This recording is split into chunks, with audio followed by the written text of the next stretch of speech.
ஒரு முக்கியமான ஒரு வசனத்தை நாம் பார்க்க போகிறோம். நீதிமொழிகள் 19வது அதிகாரம் வசனம் 17. அதற்கு முன்பதாக என் பேர் ஃப்ராங்க். இந்த ஒரு பேஜில் என்னுடைய வார்த்தை, பாடல்கள் மற்றும் ஜெபத்தை ஷேர் பண்ணிட்டு இருக்கேன். வாங்க சேர்ந்து என்னுடைய ராஜ்யத்துக்கு ஆயத்தப்படும். அந்த வசனத்தில் சொல்லப்பட்டிருக்கிறது, ஏழைக்கு இறங்குகிறவன் கர்த்தருக்கு கடன் கொடுக்கிறான், அவன் கொடுத்ததை அவர் திரும்ப கொடுப்பார் அப்படின்னு சொல்லிட்டு சொல்லப்பட்டிருக்கு. அநேகர் யாருக்கும் உதவிக்கு இல்லாதபடிக்கு, ஆகாரத்துக்கு வழி இல்லாதபடிக்கு, சாப்பாடு இல்லாமல், ட்ரெஸ் இல்லாமல் இருப்பாங்க. அப்படிப்பட்டவர்கள் நீங்கள் என்ன பண்ணணும்? இறங்குகிறவர்களாய், அவங்களுக்கு நீ உதவி செய்கிறவர்களாய், உங்களால் முடிந்த உதவிகளை நீங்கள் செய்ய வேண்டும்.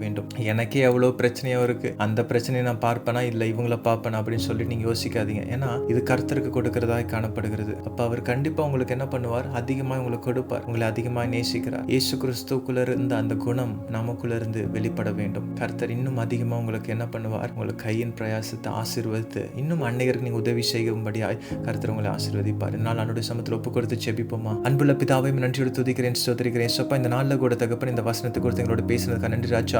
பார்த்து கொண்டிருக்க அன்பு சகோதர சகோதரிகள் ஒவ்வொருத்தங்களையும் ஆசீர்வதிக்கும்படி ஜெபிக்கிறேன் தகப்பனே. அவங்க மற்றவர்களுக்கு உதவி செய்கிறவர்களாய் நீர் மாற்றும்படி ஜெபிக்கிறேன் தகப்பனே.